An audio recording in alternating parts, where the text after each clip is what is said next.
Nationalism and Capitalism. Pedants like to distinguish between patriotism and nationalism. The former signifies love for one's country. The latter, while meaning that too, also means not being particularly tolerant of other countries or cultures. In practice, though, patriots can very easily become nationalists even without knowing it. These are just 2 points along the same spectrum. What that spectrum is based upon is an emotional attachment to the rather fuzzy concept of national identity. This is supposed to provide a kind of social glue that holds together large-scale, culturally diverse societies and allows them to function reasonably well. Benedict Anderson's seminal work Imagined Communities, 1983, discusses the way print capitalism and the growth of literacy aided the spread of national consciousness. Other factors like improvements in transport and increased mobility also helped to widen the social horizons of what were once relatively isolated communities that characterized a feudal society. Before the rise of capitalism, nation-states did not really exist.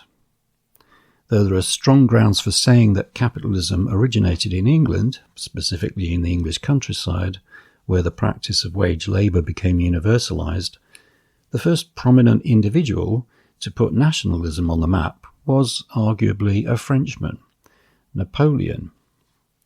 Napoleon explicitly appealed to the idea of the nation as the basis of legitimate political power, where his predecessors had relied instead on such arcane notions as the divine right of kings to govern.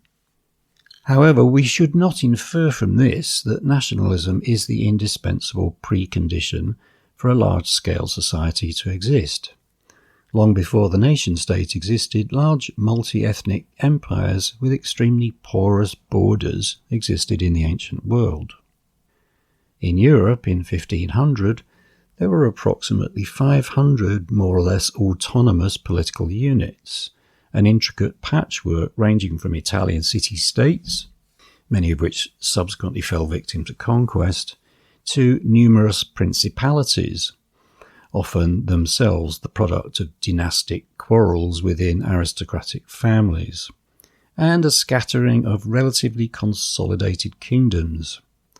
Some of these were nominally part of one or other much larger, ramshackle, sprawling entities, such as the Holy Roman Empire, which, as Voltaire once scornfully remarked, was neither holy nor Roman nor an empire. By 1900, however, the political landscape looked very different indeed. The number of self-governing units involved had been drastically whittled down to a mere 20-odd nation-states, having jurisdiction over the entire European landmass. Napoleon's armies, which conquered much of Europe in the early 19th century, contributed to this development in the sense that they helped to create circumstances that eventually led to the rise of nationalist movements later on in that century. Then there is the thorny question of nationalism and cultural diversity.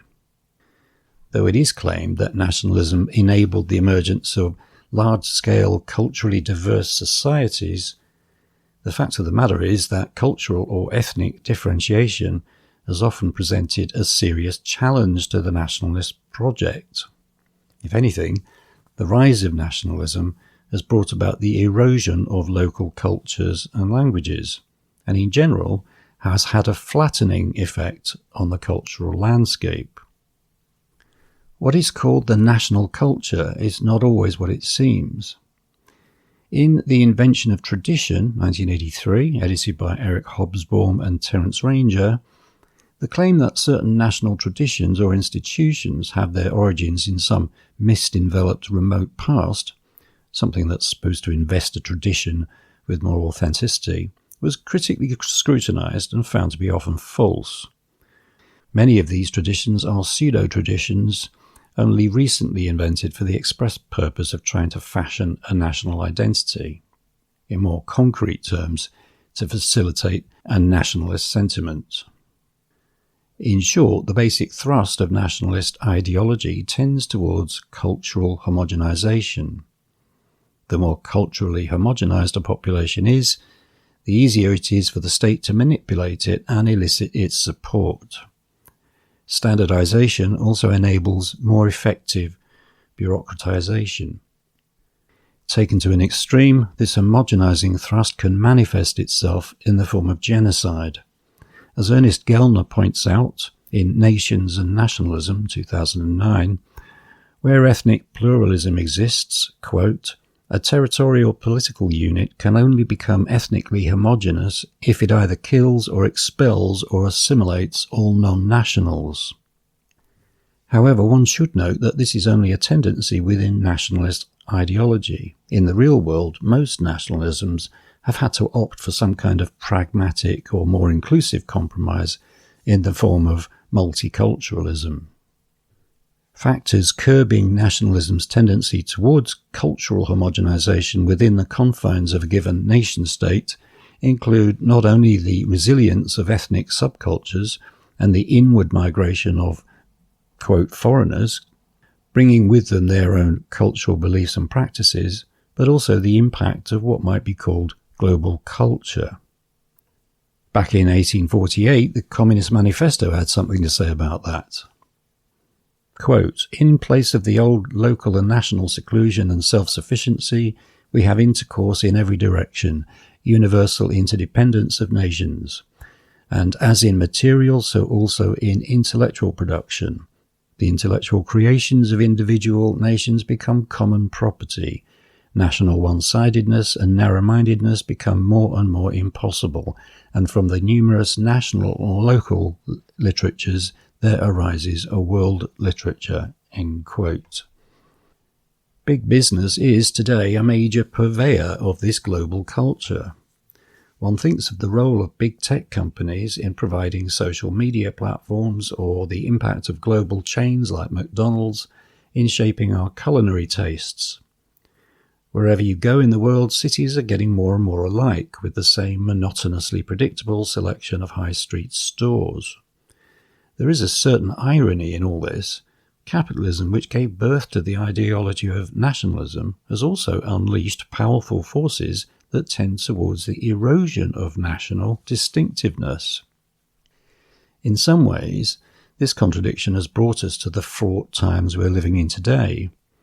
The unravelling of the neoliberal project that has been the dominant paradigm since the 1970s has prompted a backlash against globalisation and the resurgence of virulent nationalism. Far-right movements are on the rise in many parts of the world. Their animus is mainly directed at that most emblematic aspect of globalisation, the movement of migrants across those imaginary borders that define the capitalist nation-state. Such migrations are often fueled by wars and the devastation inflicted by military action undertaken by the very countries of whose citizens some are now bitterly complaining about the ensuing blowback in the form of desperately impoverished boat people arriving on their shores. It's not just war that is to blame, there's also the economic devastation wrought on people's lives and livelihoods. For instance, the traditional Senegalese fishing industry has been virtually decimated by overfishing and the use of destructive methods like bottom trawling by industrial fleets from Europe and China. This has been a major factor in the increase in Senegalese migrants risking their lives to reach the Canary Islands in the hope of being relocated to mainland Spain.